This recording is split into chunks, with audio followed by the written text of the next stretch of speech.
behind the camera, I just sprinkled some thyme, dill, oregano, chili flakes, salt, and garlic.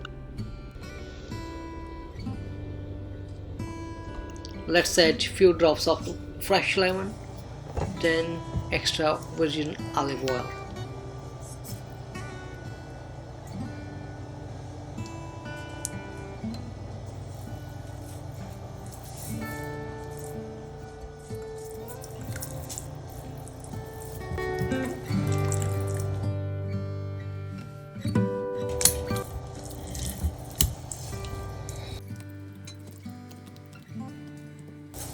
Now set aside at least 20 minutes.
It takes 3 minutes each side to cook.